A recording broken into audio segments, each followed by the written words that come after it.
क्या आपने कभी सोचा है कि कुछ लोग लाखों करोड़ों कमाने के बावजूद हमेशा पैसों की टेंशन में क्यों रहते हैं, जबकि कुछ लोग मामूली इनकम में भी पूरी जिंदगी चैन से जी लेते हैं? ऐसा क्यों होता है कि दो लोग एक जैसी सैलरी कमाते हैं, लेकिन एक हर महीने कर्ज में डूबा रहता है और दूसरा धीरे धीरे वेल्थ बना रहा होता है? जवाब बहुत सिंपल है, फर्क पैसों में नहीं, फर्क है पैसों को सोचने के तरीके में। Welcome to the psychology of money, एक ऐसी किताब जो पैसे को कमाने से ज्यादा पैसे को समझने की बात करती है। ये किताब नंबर्स या फाइनेंशियल फॉर्मूलास की बात नहीं करती, ये बात करती है हमारी सोच की, हमारी इमोशंस की, हमारी हैबिट्स की, जो हमारे हर छोटे बड़े फाइनेंशियल डिसीजन को साइलेंटली इन्फ्लुएंस करती हैं। इस वीडियो में हम बात करेंगे उन गहराइयों की जो आपको पैसे के बारे में एक नई नजर से सोचने पर मजबूर कर देंगी। ये सिर्फ एक समरी नहीं, बल्कि एक सफर है आपकी सोच को बदलने का और फाइनेंशियल फ्रीडम की ओर बढ़ने का। पैसे की दुनिया जितनी बड़ी है उतनी ही जटिल भी है। हम सब पैसे कमाते हैं, खर्च करते हैं, बचाते हैं और कुछ लोग इन्वेस्ट भी करते हैं। लेकिन एक सवाल जो अक्सर लोग भूल जाते हैं वो ये है कि पैसे के साथ हमारा व्यवहार कैसा है। पैसा केवल मैथ्स नहीं है, ये साइकोलॉजी है, और इसी साइकोलॉजी को समझने की कोशिश की है मॉर्गन हाउसल ने अपनी शानदार किताब द साइकोलॉजी ऑफ मनी में। ये किताब सिखाती है कि हम पैसे को कैसे सोचते हैं, कैसे महसूस करते हैं और कैसे उससे डिसीजन लेते हैं, और क्यों ये सारी चीजें सिर्फ लॉजिक से नहीं बल्कि हमारी हैबिट्स, इमोशंस और अनुभवों से कंट्रोल होती हैं। इमेजिन करो कि दो लोग हैं, दोनों के पास एक जैसी इनकम है, एक जैसा घर है, एक जैसी गाड़ी है, लेकिन एक हमेशा परेशान रहता है कि पैसे की कमी हो रही है और दूसरा पूरी तरह शांत है, सैटिस्फाइड है। फर्क किसमें है? फर्क उनके पैसे के साथ सोचने के तरीके में है। इसी सोच के साइकोलॉजी को समझना जरूरी है, क्योंकि यही हमारी जिंदगी को शेप करती है।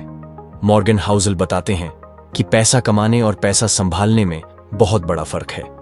कई लोग होते हैं जो बहुत पैसा कमा लेते हैं लेकिन उसे संभाल नहीं पाते। लॉटरी जीतने वाले बहुत सारे लोगों को आपने देखा होगा जो कुछ ही सालों में फिर से गरीब हो जाते हैं।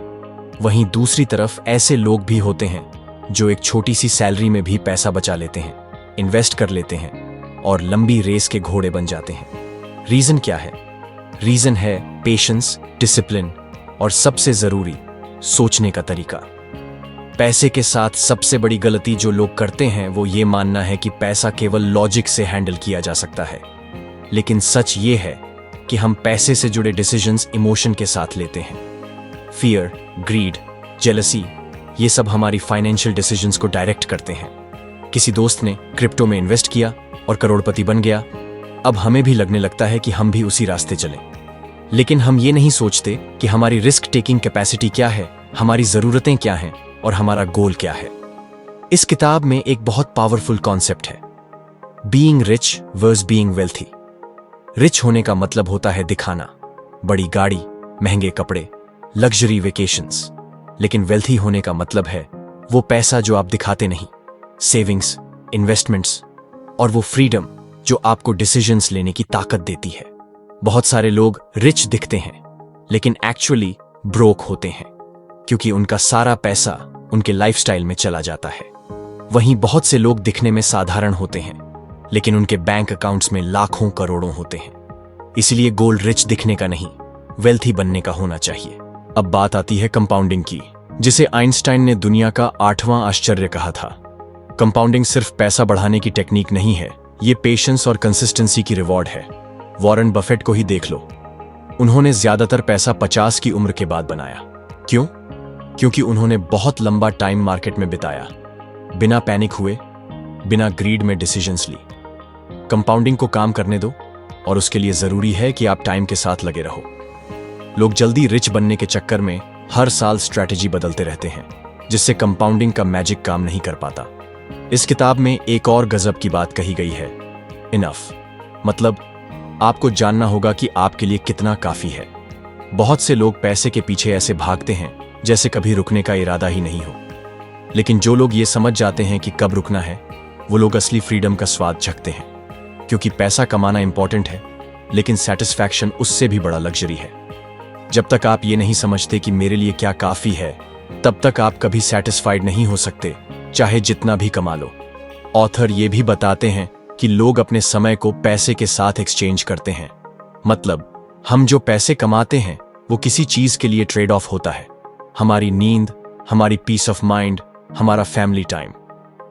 अगर हम पैसे को इस नजरिए से देखें कि वो किसी कीमती चीज के बदले में आ रहा है, तो हम शायद उसे थोड़ा सोच समझकर खर्च करें। हर चीज जो आप खरीदते हो उसका रियल प्राइस सिर्फ उसका टैग नहीं होता, बल्कि वो समय भी होता है जो आपने उसे खरीदने के लिए दिया है। साइकोलॉजी ऑफ मनी एक और बहुत जरूरी कॉन्सेप्ट को एड्रेस करता है, लक और रिस्क का रोल। कई बार हम किसी की सक्सेस देखकर इंस्पायर्ड हो जाते हैं, लेकिन हमें यह नहीं दिखता कि उस सक्सेस में कितना हिस्सा लक का था। उसी तरह किसी की फेलियर को देखकर हम उसे जज करते हैं, जबकि हो सकता है कि वो इंसान सही डिसीजंस लेकर भी फेल हो गया हो, सिर्फ बैड लक की वजह से। इसलिए किसी को देखकर अपनी लाइफ की स्ट्रैटेजी बनाना सही नहीं है, क्योंकि उसकी जर्नी और आपकी जर्नी अलग है। मॉर्गन हाउसल कहते हैं कि फाइनेंशियल सक्सेस का सबसे बड़ा फॉर्मूला यह है, save more than you spend and be reasonable with your expectations. आप जितना बचाते हैं वो आपकी सिक्योरिटी का फाउंडेशन है।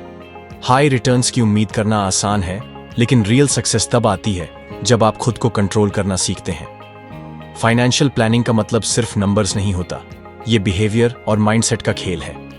लोग अक्सर सोचते हैं कि ज्यादा नॉलेज होना ही फाइनेंशियल सक्सेस की की है, लेकिन ऑथर कहते हैं कि नॉलेज जरूरी है, लेकिन उससे भी जरूरी है बिहेवियर। किसी ने सही कहा है, you can be smart and still make डम डिसीजंस।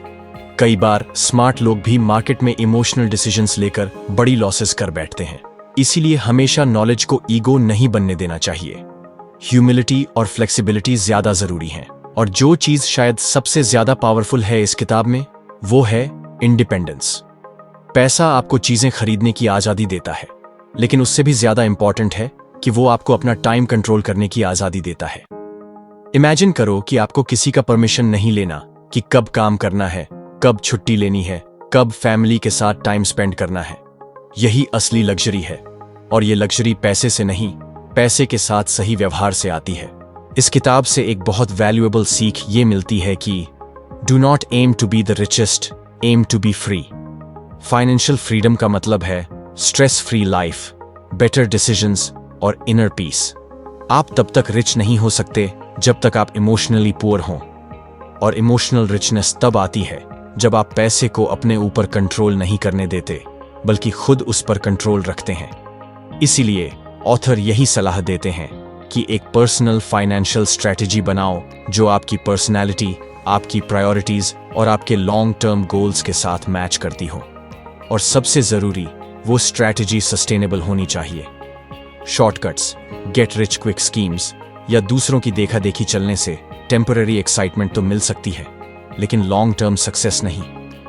हर कोई अपनी लाइफ में पैसे से जुड़ी कुछ गलतियां करता है, लेकिन जरूरी यह है कि हम उनसे सीखें और आगे बेहतर डिसीजंस लें। और सबसे बड़ी बात, खुद को कभी दूसरों से कंपेयर मत करो। हर किसी की बैकग्राउंड, अपॉर्चुनिटी और चैलेंजेस अलग होती हैं। अपने लिए एक क्लियर, रियलिस्टिक और बैलेंस्ड अप्रोच रखो।